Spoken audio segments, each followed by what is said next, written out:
அஸ்ஸலாமு அலைக்கும் வரஹ்மத்துல்லாஹி வபரகாத்துஹு. உண்மையில நேற்றைய தினம் பாராளுமன்றத்தில ஜனாதிபதி அன்ரகுமார திசாநாயக்க அவர்கள் ஆற்றிய உரை தொடர்பான ஒரு சில விடயங்களை அ தொட்டு பேசலாம் என்று இந்த பதிவினை போடுகின்றேன். உண்மையில நேற்றைய தினம் மிக உருக்கமான ஒரு உரையினை ஜனாதிபதி அவர்கள் ஆற்றியிருந்தார். அதுல இந்த நாடு கண்ணீர் விட்டு அழுது கொண்டிருக்கிற இந்த நாடு வெகு விரைவில சுபீட்சத்தை பெறும் என்ற ஒரு நம்பிக்கையை வெளிப்படுத்தியிருந்தார். அது மட்டும் இல்லாம மனிதநேயம் மிக்க மக்கள் இந்த நாட்டிலே வாழ்ந்து கொண்டிருக்கிறார்கள். அதனால விரைவாக இந்த நாடு மீண்டெழும் என்ற நம்பிக்கையை வெளிப்படுத்தியிருந்தார். அது மட்டும் இல்லாம இந்த அனர்த்தம் நிகழ்ந்தபோது படை வீரர்கள், அதேபோல அரச உத்தியோகத்தர்கள், பொதுமக்களினுடைய அந்த அர்ப்பணிப்பான சேவைய நினைவு கூர்ந்து பேசியிருந்தார். அது மட்டும் இல்லாம இறந்து கிடக்கின்ற மனித உடல்கள் மீதா அரசியல் செய்கிறீர்கள் என்ற ஒரு காட்டமான ஒரு விடயத்தையும் எதிர்க்கட்சி மீது அவர் வீசியிருந்தார். ஆகவே இவ்வாறு நாங்கள் பார்க்கிற போது இந்த அனர்த்தத்தை பொறுத்த வரைக்கும் இந்த அனர்த்தத்தை கையாள முடியுமா?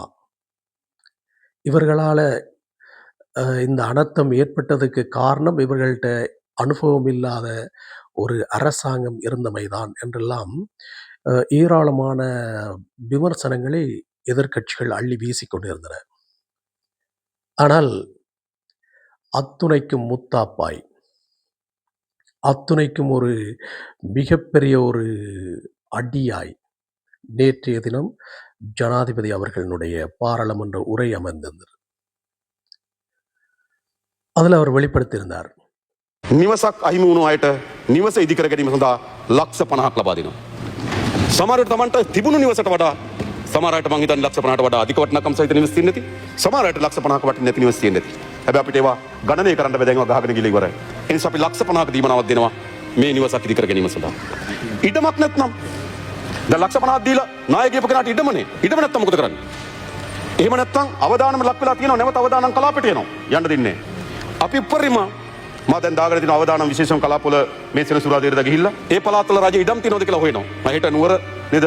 අවස අපි මාතලේ යනවා. ඊට පස්සේ අපි නුවරඑළිය බදුල්ල යන කල්පනා කරනවා. ඒ පළාත්වල තමයි නේද? ඔව් ඒ පළාත්වල තමයි මේ ඉඩම් ප්‍රශ්නේ තියෙන්නේ. අපි දිසාපති තුමාලා හම්බෙලා රජ ඉඩම් තියෙනවද කියලා හොයනවා. ඒ වුණත් මේ ලක්ෂ 50 ගන්න කෙනාට රජයෙන් ඉඩමක් දෙනවා ගයක් හදාගන්න. රජයෙන් ඉඩමක් දෙන්න ඉඩම් නැත්නම් ලක්ෂ 50 දක්වා දීමනාවක් දෙනවා. ගේ හදන්න දීපු ලක්ෂ 50ට අමතරව ඉඩමක් මිලදී ගැනීම සඳහා ලක්ෂ 50 දක්වා දීමනාවක් ලබා දෙනවා. ඔවුන් සුරක්ෂිතව යලි පදිංචි කිරීම අපේ රජයේ වගකීම ලෙස සැලකෙන නිසා. அதாவது இந்த நாட்டில் இந்த பேரிடரில் பாதிக்கப்பட்டு வீடுகளை முற்றாக இழந்தவர்களுக்கு 50 லட்சம் ரூபாய் வழங்கப்படும் என்ற விஷயத்தை, அதே போல் காணி இல்லாமல் வீடும் இல்லாதவர்களுக்கு அரச காணிகள் கட்டாயமாக வழங்குவதற்கான ஏற்பாடுகள் உடனடியாக அதற்கான நடவடிக்கைகள் மேற்கொள்ளப்படும். களத்திலே ஜனாதிபதி அவர்களும் இறங்கி அந்த வேலையை செய்வதாக உறுதியளித்திருந்தார்.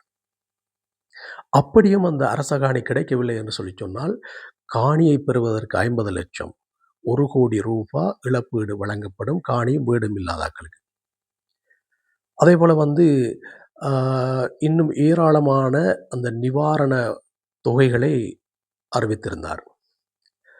உதாரணமாக சோளம், நெல் போன்ற விவசாய நிலங்கள் பாதிக்கப்பட்டிருந்தால் அவர்களுக்கு ஹெக்டேருக்கு 1.5 லட்சம் வழங்கப்படும்.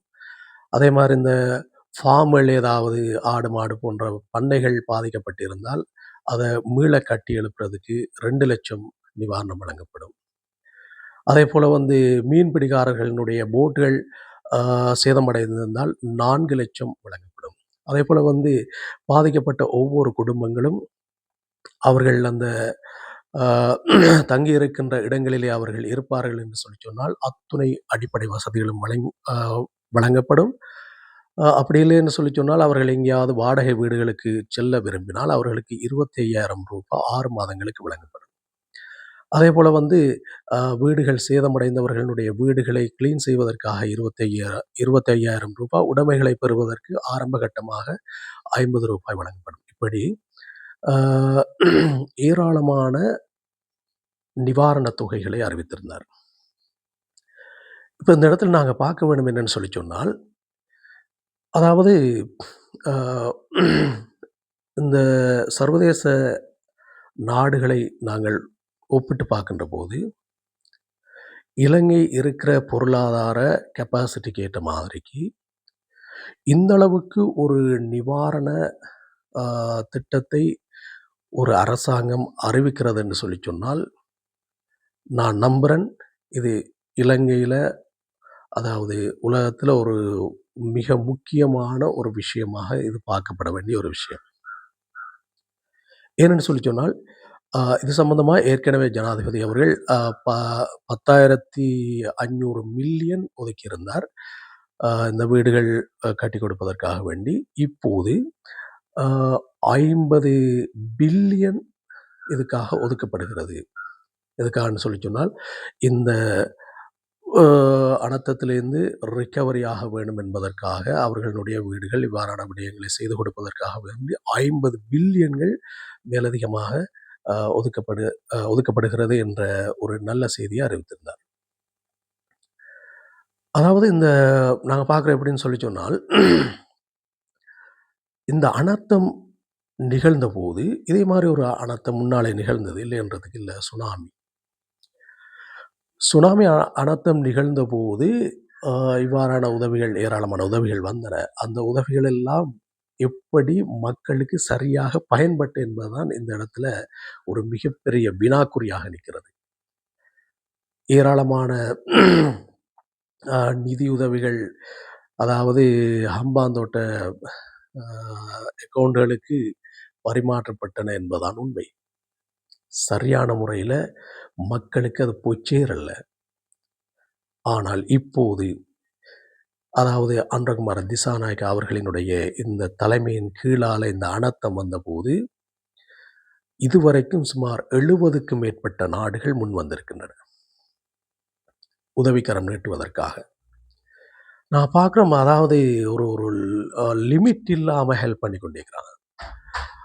உதாரணமா துபாயை பொறுத்த வரைக்கும் எத்தனையோ இதோட 3, 4வது தடவையும் இலங்கையை நோக்கி சரக்கு விமானங்கள் வந்து ஏராளமான நிவாரணப் பொருட்களை அனுப்பி கொண்டே இருக்கிறார்கள்.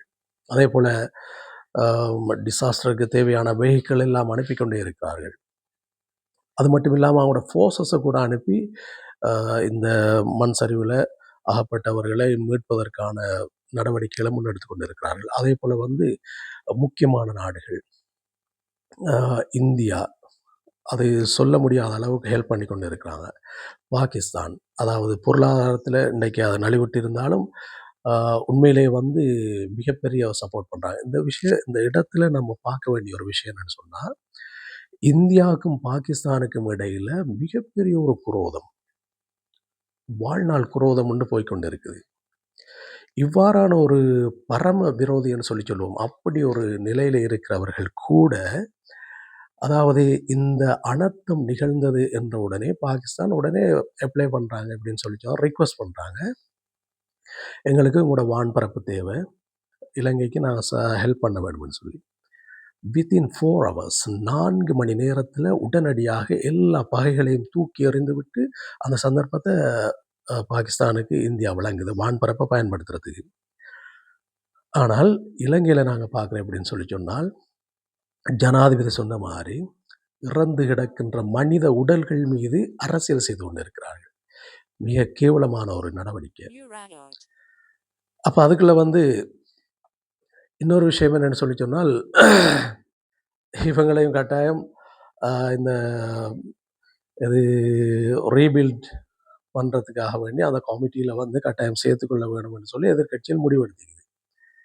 அப்போ எதிர்கட்சி என்ன லட்சணத்தில் நடந்து கொள்ளணும், என்ன இலக்கணத்தில் இருக்கணும் என்ற எந்த விதமான ஒரு இதுவும் இல்லாமல், மனித நேயமே இல்லாமல் செயல்பட்டு கொண்டு இருக்கிற உங்களை கட்டாயம் அன்றகுமார் திசாநாயக்க சேர்ப்பாருன்னு நான் ஒரு துளி அளவு நம்பலை. ஆகவே இந்த விஷயத்தில் இலங்கை நாட்டினுடைய ஜனாதிபதி அவர்களினுடைய ஒரு அர்ப்பணிப்பான ஒரு போக்கை நாங்கள் பார்க்கக்கூடியதாக இருக்குது. நாட்டை நேசிக்கக்கூடியவராக, அதாவது ஊரிலே பிடித்த தீ உன் சட்டையில பிடிக்கும் வரைக்கும் இருந்துவிடக்கூடாது. அது மனித நேயமல்லன்னு சொல்லுவார்கள். ஊர்ல தானே பிடிச்சிக்குது. அது அவனுக்கு தானே பாதிப்பு. எனக்குன்னு வரல தானே அப்படின்னு இல்லாம, எங்கே ஒரு பிரச்சனை நடந்தாலும், நாட்டினுடைய மக்கள்ல யாருக்கு ஒரு சின்ன துன்பியல் நடந்தாலும், அது தனக்கு வந்தது போல உணர்ந்து ஃபீல் பண்ணி அதுக்காக வொர்க் அவுட் பண்ணக்கூடிய ஒருவராக ஜனாதிபதி அவர்கள் இருக்கிறார் என்பது ஸ்ரீலங்கன் என்ற அடிப்படையில நாங்களும் பெருமைப்படக்கூடிய ஒரு விஷயமா இருக்கு. ஆகவே உண்மையில வந்து இந்த அனர்த்தத்தை பொறுத்த வரைக்கும் இன்ஷா அல்லாஹ் ஜனாதிபதி அவர்கள் சொன்னது போன்று இருந்ததை விட ஒரு சுபிட்சமான நிலைமைக்கு இந்த நாடு மாறும் என்றதுல 2வது கருத்து இல்லை. இன்ஷா அல்லாஹ் இறைவன் உதவியினால இந்த நாடு மிக விரைவில் மீண்டலும் எந்த விதமான சந்தேகம் இல்லை. பாதிக்கப்பட்ட ஒவ்வொரு பாதிப்புகளும் சரியாக உணர்வுபூர்வமாக அணுகப்படுகிறது. நேர்மையான முறையில் அரசு இயந்திரம் செயல்படுது, வினைத்திறனாக செயல்படுது. இதில் 2வது கருத்து இல்லை. அதனால் ஒன்றும் யோசிக்க தேவையில்லை. இழப்புன்றது எல்லா நாடுகளுக்கும் வாரதுண்டு. சர்வதேசத்தில் இழப்புகள் வாரதுண்டு. அதுலேருந்து எப்படி ரிக்கவரி ஆகிறதுன்றது தான் மிக முக்கியமான விடயம். அவை இந்த விஷயத்தில் வந்து கட்டாயமாக நாங்கள் எல்லோரும் இந்த நாட்டு மக்கள் என்ற அடிப்படையில் ஒரு திடமான நம்பிக்கையோடு ஒரு நல்ல தலைமைத்துவம் கிடைத்திருக்கிறது. அந்த தலைமைத்துவத்துக்கு நாங்கள் நல்ல முறையில் அந்த தலைமைத்துவத்தை பலப்படுத்தக்கூடிய முறையில் நாங்களும் எங்களுடைய செயற்பாடுகளை செய்து கொள்வது நல்லது. யார் செய்தாலும் அதை நாங்கள் ஆதரிக்க வேண்டும். அல்லாதனை யார் செய்தாலும் அதை நாங்கள் எதிர்க்க வேண்டும். இதில் சரியான முறையில் மனித நேயத்தோடு மனசாட்சியோடு நடந்து கொள்ள வேண்டும் என்று இந்த சந்தர்ப்பத்தில் கேட்டு விடைபெறுகிறேன். நன்றி.